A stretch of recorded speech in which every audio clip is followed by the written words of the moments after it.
RCR, la red que comunica y une al Perú.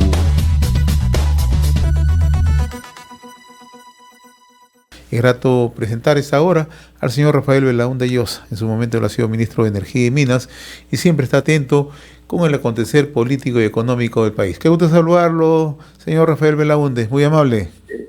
El gusto es mío, muchas gracias por la invitación y la oportunidad de llegar a los oyentes.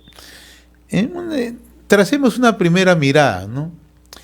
¿Cómo está mirando la situación tanto social y económica en el país, ¿no? Para luego ir analizando qué escenarios se pueden presentar en lo económico y en lo político, ¿no? Bueno, desde el punto de vista político hay una enorme inestabilidad, inseguridad, impredictibilidad, ¿no? Eso inevitablemente acarrea consecuencias en el plano económico y en el plano social, ¿no? La más inmediata es la paralización casi por completo de la inversión privada y la realización de proyectos de inversión de envergadura, ¿no? Que no tenemos realmente ninguno en marcha, ¿no? Digamos, el deterioro de la situación política, la mala gestión gubernativa, el mal manejo de la cosa pública por parte de este gobierno, sumado a esta enorme volatilidad política, está generando serios problemas al funcionamiento de la economía, ¿no? Digamos, este año quizá el efecto no se ha sentido tanto porque dentro de todo los aún buenos precios de los minerales que exporta el Perú ha permitido que el Estado recaude vía la minería enormes cantidades de dinero, ¿no? Solo el año pasado la minería aportó al Estado 14.400 millones de soles y eso le ha permitido al Estado tener cierta holgura y le ha permitido al gobierno central y a los gobiernos regionales y locales contar para el año fiscal que viene con algo más de recursos, ¿no? Pero en lo que atañe, digamos, a la marcha de la economía privada, que es donde está pues el principal de la inversión y el principal del empleo, la cosa viene muy, muy mal, ¿no? Usted nos explica, y con justificada razón, ¿no?, la cifra que acaba de presentar hace unos días el propio ministro Burneo, ¿no?, en su plan macroeconómico multianual, ¿no? El crecimiento de la inversión va a ser cero, ¿no? Y hay cero. Y hay algunas entidades, como es el caso del Instituto Peruano de Economía, que proyectan que para el 2023 podemos tener una caída, un desplome en la inversión de -2 a 3%, ¿no? Pero es no solamente eso, ¿no? Usted ha sido ministro de Energía y Minas, conoce el sector, ¿no? Lo más preocupante es que no solamente no tenemos proyectos nuevos a la vista, sino lo que preocupa es que los que debían salir están paralizados. Ni uno ha salido. De los que estaban en cartera para el 2022, ni uno ha salido. La inversión privada minera en el escenario más auspicioso va a caer 15%, o sea, va a ser de menos 15%. En un contexto de precios internacionales buenos, el Perú pues debería estar creciendo 15% o 20% en su inversión minera. Acá se va a retraer 15% con respecto al año anterior. Y si uno ve pues la cartera de proyectos, digamos que Yabeco, que era una inversión ya enorme que estaba prácticamente terminada, es lo único que ha seguido y lo único que se ha logrado concretar. Pero por ejemplo está el proyecto de Yanacocha Sulfuros, ¿no?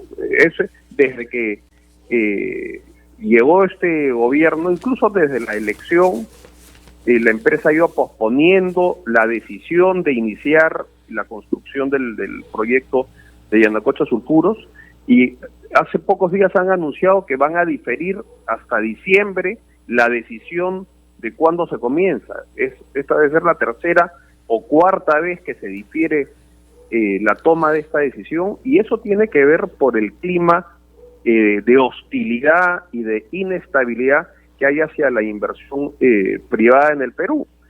Nadie, pues, en su sano juicio va a invertir miles de millones de dólares si no sabe qué va a pasar de acá a un mes o de acá a 3 meses, y cuando las personas que tienen la responsabilidad de conducir el país han mostrado evidentes y reiteradas muestras de animadversión hacia la actividad privada en general, pero hacia la minería en particular. Entonces, al final, pues, del mismo cuero salen todas las correas, ¿no? Si castigamos la actividad económica, todos vamos a pagar las consecuencias, pero sobre todo las personas que dependen más de la acción y de la ayuda del Estado son los que más van a padecer esta circunstancia, ¿no? Ahora, uno de los grandes problemas que en estos momentos enfrentamos es que se ha vulnerado la seguridad jurídica en el país, ¿no? Que era el principal logro obtenido por nuestro país en las últimas décadas, ¿no? Si algo caracterizó al Perú era su seguridad jurídica, ¿no? El nivel de confianza país, ¿no? Y esto se ha deteriorado de una manera muy preocupante, ¿no? Usted nos ha trazado un escenario. No tenemos inversiones a la vista. Las inversiones programadas o los proyectos programados para el presente año están todos paralizados, ¿no? Entonces, si miramos ese escenario, si trazamos en perspectiva lo que puede venir, o sea, ¿cómo es que reactivamos la economía? Porque podemos, por un lado, el ministro Burneo acaba de lanzar el plan Impulso Perú, pero eso se hace con inversión pública e inversión privada. Probablemente la inversión pública, el gobierno tenga las intenciones de hacerla, porque tampoco tenemos una buena capacidad de gestión. Lo que mueve la economía fundamentalmente es la inversión privada. ¿Cómo es que impulsamos, si tomamos el título que anunció el propio ministro Burneo, al país? A ver, para poner un poco en contexto, ¿no? A diferencia de otros países, el Perú está lleno de posibilidades de inversión, lleno de posibilidades de enormes inversiones. En el campo minero, bueno, ni se diga, hay una cartera de más de 50 proyectos que demandarían una inversión de 56.000 millones de dólares. Es decir, en el campo de la minería, el Perú es un destino para enormes inversiones mineras, pero también están los grandes proyectos de irrigación, hay grandes proyectos en el campo de los hidrocarburos, en el campo de la agroindustria, que es hoy por hoy el segundo producto de exportación del Perú. Es decir, el Perú está lleno de posibilidades, porque es realmente un país que ha sido bendecido por la naturaleza. El problema es un problema político, un problema no de dotación de recursos, sino un problema de personas que conducen el gobierno. El ministro Burneo puede tener las mejores intenciones, pero si no hay confianza, no hay inversión. No se puede hacer nada si la gente no cree en el gobierno, y la gente no cree en el gobierno con justa razón, porque han dado, pues, señales muy claras. Por ejemplo, una de las razones del éxito del modelo peruano o del Perú como destino de grandes inversiones han sido los contratos de estabilidad tributaria, que le dan al inversionista un marco legal muy predecible, inamovible. Este gobierno ha tratado desde el primer día de derogar los contratos de estabilidad tributaria, ¿no? Eso es una de las cosas por las que quieren cambiar la Constitución. El marco tributario minero, la minería ha contribuido con enormes recursos, y este quinquenio va a ser el gobierno que más dinero ha recaudado de la minería. Sin embargo, los esfuerzos del gobierno siguen en subir y cargar más la tributación minera, lo que castiga la inversión, ¿no? Porque al final la plata se tributa o se reinvierte para seguir creciendo, ¿no? Entonces, esto es un problema de personas realmente, ¿no? El Perú tiene todo para crecer 6, 7, 8% al año en esta coyuntura, simplemente dejando que la gente que quiera arriesgar su capital, que quiere esforzarse y que quiere trabajar en el Perú, lo haga. Digamos, un poco el mensaje sería hacia el gobierno, si no va a ayudar, que por lo menos no estorbe, ¿no? Hace unos días usted ya comentando en el plano político, el señor Rafael Belaúnde decía, ¿no? Ojalá elijan al general William Zapata, presidente del Congreso, no solo por sus credenciales personales y democráticas, sino por el simbolismo que dicha elección traería a modo de reconocimiento a los comandos de las Fuerzas Armadas y la Policía Nacional por darnos la paz y resarcimiento por las injurias padecidas. ¿Eso usted cree que va a significar un auténtico contrapeso o la mirada de los últimos meses, una confrontación abierta entre el Ejecutivo y el Legislativo? A ver, el general y congresista William Zapata es una persona que nos debería merecer a todos el mayor respeto. Es alguien que ha entregado sus mejores años de servicio en resguardar la integridad territorial y en devolverle a los peruanos la paz. Lamentablemente, las Fuerzas Armadas, que tanto han entregado en aras de la pacificación nacional, de un tiempo a esta parte, pues no han sido, no reconocidos solamente, sino han sido difamados, desprestigiados, y yo por eso veo en su elección como presidente del Congreso un resarcimiento a él y a través de él a los hombres de uniforme que tanto se han sacrificado por hacer del Perú una democracia viable nuevamente, ¿no? Ahora, el Congreso pues tiene 130 miembros, ¿no? Y los 130 miembros están más preocupados en su quincena que en el futuro del Perú. Entonces, es difícil predecir qué va a hacer el Congreso, ¿no? Yo creo que el Congreso tiene su agenda propia, pero que es una agenda que pasa principalmente por los intereses particulares de los parlamentarios, más que por lo que más le convenga al Perú. La confrontación es, hasta cierto punto yo diría relativa, ¿no? Porque el Congreso le ha dado la confianza a todos los gabinetes. El premier Aníbal Torres, cada vez que va al Parlamento, desafía al Parlamento a que, si este no está satisfecho con la forma de que tiene él de conducir el gabinete, pues que lo censuren. El Congreso no se atreve a censurarlo porque aproximaría la posibilidad de una disolución, y ellos quieren mantener los 5 años de quincenas a como de lugar. Entonces, lo que hay, claro, es un ánimo de caos, de ingobernabilidad, donde el responsable pues, mayor y principal es sin duda el Ejecutivo, y donde el Parlamento, por su enorme fraccionamiento y su enorme miopía para entender la situación política y por poner los intereses de grupo y personales por encima del Perú, ha contribuido a generar este enorme clima pues, de zozobra. Ahora, en las condiciones que vive el país, ¿cuál cree usted que sea la razón de fondo por la que no se tenga una oposición que sea lo suficientemente con reacciones rápidas, que logre expresar, ¿no?, la situación que vivimos, ¿no? Por ejemplo, hoy hay un comunicado bastante fuerte de un conjunto de gremios empresariales contra la forma como está actuando el Ministerio de Trabajo y Promoción del Empleo, ¿no? Porque señala que ellos no han sido consultados en términos, por ejemplo, de las últimas disposiciones que se ha dictado en ese sector, y además prácticamente ya se les ha dejado fuera del Consejo Nacional del Trabajo, ¿no? Le pongo esta pregunta por una razón. No vemos una oposición sólida, no vemos una oposición que tenga la capacidad, ya no desde el Congreso, sino desde la calle. ¿Qué es lo que ocurre?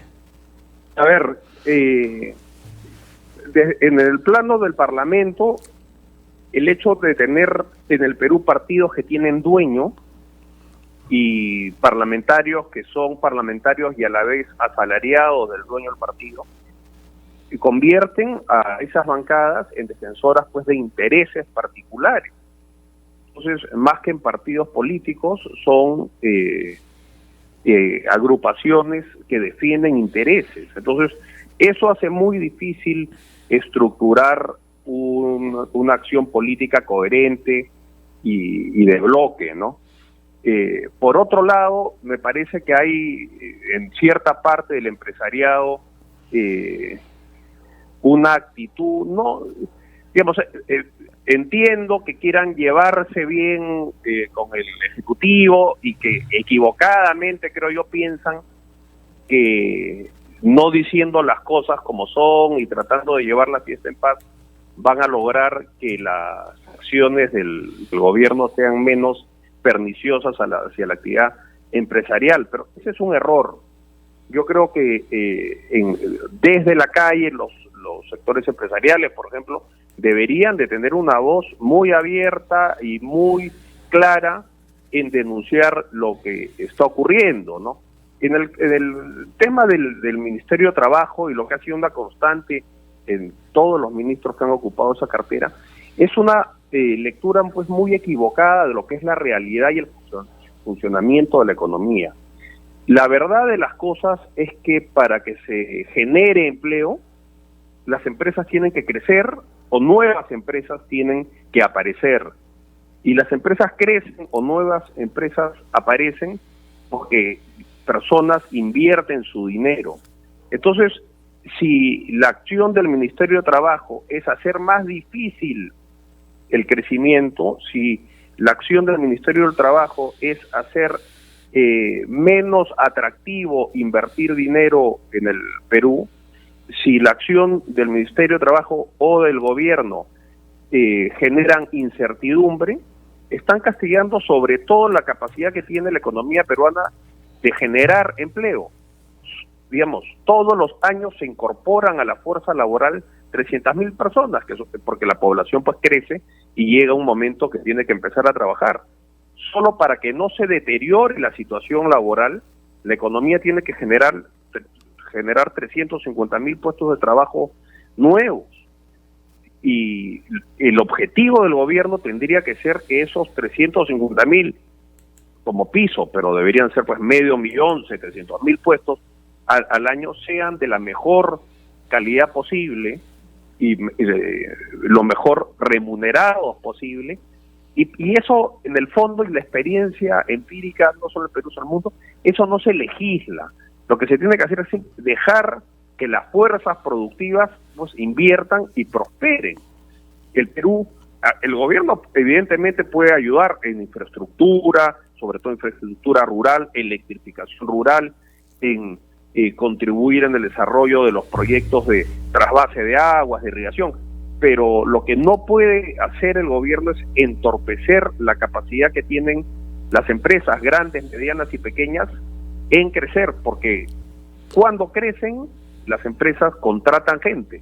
Cuando muchas empresas crecen, el nivel de sueldo mejora. Basta ver pues las industrias que han crecido más en el Perú, cómo han evolucionado los sueldos. Por ejemplo, de un geólogo minero o de un ingeniero de minas o un agrónomo, un ingeniero agrónomo forestal. Los sectores pujantes, los sectores que crecen empiezan a demandar cada vez más profesionales y o técnicos o especialistas, y los sueldos suben. Y claro, el problema que tiene también el Perú es que hay muchas personas con poca productividad por un nivel insuficiente de instrucción, ¿no? Y ese sí es el desafío, y en esas cosas debería estar centrado el debate, por ejemplo, en el Parlamento, ¿no? Tenemos que lograr que los jóvenes se incorporen al mercado laboral con mayor productividad, y mayor productividad es simplemente mayor conocimiento, ¿no? Y esa es la gran agenda pendiente, diría yo, hacia el futuro, ¿no? Así es. Yo le agradezco infinitamente esta comunicación, señor Rafael Belaúnde Llosa, por compartir. No, muy agradecido. Muy amable. Gusto saludarlo. Que tenga buen día. Igualmente. Muy amable. Gracias. RCR, la red que comunica y une al Perú.